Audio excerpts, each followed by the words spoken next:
Hello बच्चों, स्वागत है आपका हमारे यूट्यूब चैनल ओम लर्निंग क्लासेस में। तो आज की वीडियो में हम देखेंगे कि बिल संबंधी एवरेज ड्यू डेट का कैलकुलेशन कैसे होता है। तो चलिए वीडियो शुरू करते हैं। तो बच्चों क्वेश्चन हमारे यहाँ पे दिया हुआ है कि रमेश ने निम्नलिखित बिलों पर अपनी स्वीकृति दी है और इन सभी बिलों की औसत भुगतान तिथि ज्ञात करना है। यानी कि उसने ये 4 बिलों पर अपनी स्वीकृति दी। अब इन चारों का जो डेट है वो अलग अलग है, तो वो चाह रहा है कि कोई एक डेट ऐसा निकले जिस पर हम इन सभी बिलों का क्या करें, भुगतान कर दें। तो अब हमें क्या करना है, औसत भुगतान तिथि ज्ञात करनी है। तो सेम जैसा कि हमने आपको पिछली वीडियो में फॉर्मेट बताया है और इसका मैथड बताया है, सेम उसी तरीके से अभी हम यहाँ पर फॉर्मेट पहले बना लेते हैं औसत भुगतान तिथि ज्ञात करने के लिए। और क्योंकि क्वेश्चन में कहीं पर लिखा नहीं कि हमें कौन सी विधि यूज़ करनी, तो हम अपने मन से कोई भी विधि यूज़ कर सकते हैं। तो हम मान लीजिए पहली विधि को यूज़ करते हुए यहाँ पर इस क्वेश्चन को सॉल्व करेंगे। तो चलिए सबसे पहले फॉर्मेट बना लेते हैं हम। तो देखिए बच्चों, ये हमारा सिंपल सा फॉर्मेट हो गया। सिर्फ इस फॉर्मेट में एक कॉलम और बढ़ा है डेट का। पिछली वीडियो में हमने आपको 4 कॉलम ही सिर्फ बनवाए थे ड्यू डेट के, क्योंकि ये बिल का एक क्वेश्चन है तो हमें यहाँ पे डेट का भी एक कॉलम बनाना है। अब इसका यूज़ कैसे करेंगे हम आपको बताते हैं।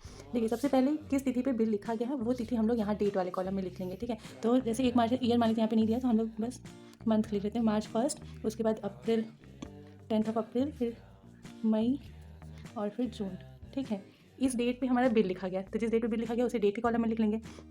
अब बोला है कि 1 मार्च को जो 500 रुपये का 3 माह की अवधि का बिल लिखा गया है, ठीक है। तो ड्यू डेट क्या होगा इस बिल का, 3 महीने बाद। 3 महीने बाद कौन सी तिथि आएगी, हम आपको बिल ऑफ एक्सचेंज का जो चैप्टर पढ़ा है उसमें हमने आपको बहुत अच्छे से बताया कि कैसे कैलकुलेट करते हैं। अगर आपने नहीं देखा है वो वीडियो, तो हमारे चैनल पर वो वीडियो पहले से है, आप वहाँ जाकर के देख सकते हैं।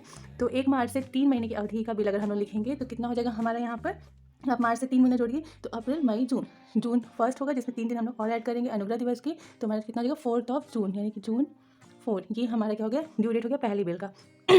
दूसरा बिल हमारा 10 अप्रैल को है, इसकी अवधि 2 माह की, तो 10 अप्रैल से 2 महीने आगे जाएंगे तो मई और जून, यानी कि 10 जून। 10 जून में 3 दिन जोड़ेंगे तो कितना हो गया 13 जून। तो यहाँ पे 13 जून हमारा सेकंड बिल का हो गया। फिर 5 मई से 1 माह आगे जाएंगे तो 5 जून आ जाएगा। 5 जून में 3 दिन और ऐड करेंगे तो जून 8 आ जाएगा, यानी कि तीसरे बिल का जो ड्यू डेट है वो 8 जून है। और फिर 5 जून को जो बिल लिखा गया है उसका जो अवधि है वो 1 माह का है, तो कितना गया 5 जुलाई। 5 जुलाई में 3 दिन ऐड करेंगे तो जुलाई 8 आ जाएगा, ठीक है। तो ये जो बिल लिखे गए थे इस डेट पे उसकी ये दे तिथि, यानी कि उन बिलों का भुगतान हमें इन दे तिथि पे करना है। अब आप देख सकते हैं कि इन बिलों की दे तिथि कितनी आसपास है, तो हो सकता है कि उसको जो भी बिल का भुगतान करने हो उसके किसी तिथि पे वो बिल का भुगतान ना कर पाए, भूल जाए, तो उससे क्या होगा, उसकी क्रेडिट खराब होगी। तो वो क्या चाह रहा है कि इन सभी बिलों का हम किसी एक दिन पे ही इकट्ठे भुगतान कर दें। तो इसलिए पहले हम लोग अब यहाँ पे ड्यू डेट निकालिए। अब इनका जो अमाउंट है, देखिए अमाउंट पहले बिल का कितना है 500, दूसरे बिल का 400, तीसरे बिल का 300 और चौथे बिल का 900। ये हमने अमाउंट भी लिख लिया। अब हमें यहाँ पे बेस ड्यू डेट मानना है, तो जैसा कि हमने आपको बोला कि हम पहली विधि अपना रहे हैं, तो पहली विधि के अंतर्गत जो पहला ड्यू डेट होता है उसे हम लोग आधार मानते हैं। तो पहला ड्यू डेट कौन सा हमारा 4 जून, तो हम लोग यहाँ पे 4 जून को क्या करेंगे, ड्यू डेट मान के चल रहे हैं, ठीक। अब अगर हम लोग 4 जून को ड्यू डेट मान रहे हैं तो यहाँ से इसका दिन कितना था 0। 4 जून से अगर हम लोग 13 जून पे जाएंगे तो बहुत ही सिंपल सा है, कितने दिन का गैप मिलेगा हमें, 9 दिन का। फिर 4 जून से 8 जून तक सिंपल सा है कि 4 दिन का गैप मिलेगा। और 4 जून से 8 जुलाई पे हम लोग जाएंगे तो देखिए जून में कितने डेज होते हैं 30 में से अगर आप 4 हटा दिए तो कितने दिन बचे 26 डेज जून के प्लस 8 डेज जुलाई के, तो 26 और 8 अगर हम लोग ऐड करेंगे तो कितना हो जाएगा 34, यानी कि 34 डेज हो गया। तो ये सारे हमारे पॉजिटिव ही हैं, प्लस में ही है, क्योंकि हम लोग फर्स्ट मेथड यूज़ करें तो सब आगे की ओर बढ़ते जा रहे हैं। अब हमें क्या करना है, इन सब का इंटू करके यहाँ पर दिखा देना है हमें। तो देखिए जैसे पहला हम लोग इंटू करेंगे तो 0 ही आएगा, दूसरा 3600 आएगा, तीसरा जो है हमारा 1200 आएगा और लास्ट जो है हमारा वो आएगा 30,600, ठीक है।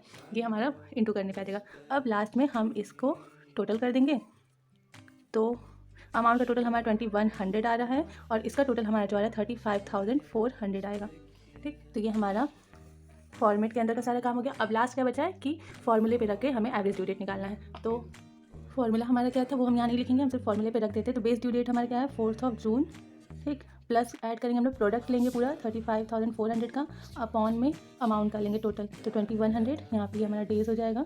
जब हम लोग इसको करेंगे सॉल्व तो 4 जून में हमें इसको जब कैंसिल आउट करेंगे तो हमारा आ रहा है 16.8, ठीक है। तो इसको हम लोग क्या मानेंगे टोटल 17 डेज, यानी ये 4 जून में हमें 17 डेज और ऐड करें। तो बहुत ही सिंपल सा है, जब 4 जून में 17 और आप ऐड करेंगे तो कितना आएगा 21 जून।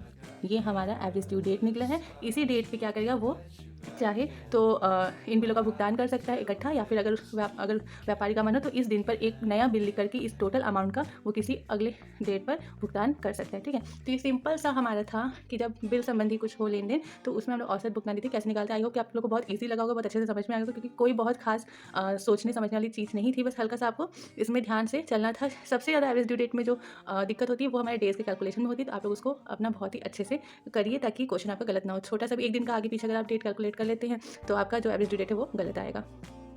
तो बच्चों इसी के साथ हमारा एवरेज ड्यू डेट का जो चैप्टर है वो यहीं पे समाप्त होता है। इसमें और भी कई तरह के क्वेश्चन पूछे जाते हैं, जैसे आयरन संबंधी, किस्त संबंधी, सब में हमें सिर्फ और सिर्फ एवरेज ड्यू डेट का ही कैलकुलेशन करना है। बट वो करना बहुत ही ईजी है, इसलिए हम आपको यहाँ पर वो सारे क्वेश्चन सॉल्व नहीं करा रहे हैं। हमने आपको 2 टाइप के क्वेश्चन बता दिए हैं, आपको सारी विधियाँ भी बता दी हैं कि कैसे हम लोग लगाते हैं। तो सिर्फ अगर आप डेज और कैलकुलेशन को काफ़ी ध्यान से करेंगे तो आपको उन्हें भी सॉल्व करने में कोई भी परेशानी नहीं होगी। अगर फिर भी आपको कोई दिक्कत आती है तो आप हमसे कमेंट बॉक्स में उन सभी क्वेश्चन को पूछ सकते हैं, हम आपको ज़रूर बताएंगे। तो अब हम मिलते हैं आपसे नेक्स्ट वीडियो में एक नए टॉपिक के साथ। तब तक के लिए देखते रहिए आप हमारे यूट्यूब चैनल ओम लर्निंग क्लासेस। और अगर ये वीडियो आपको यूजफुल लगा हो, पसंद आया, तो please like, share and subscribe करना बिल्कुल भी मत भूलिएगा। Thank you.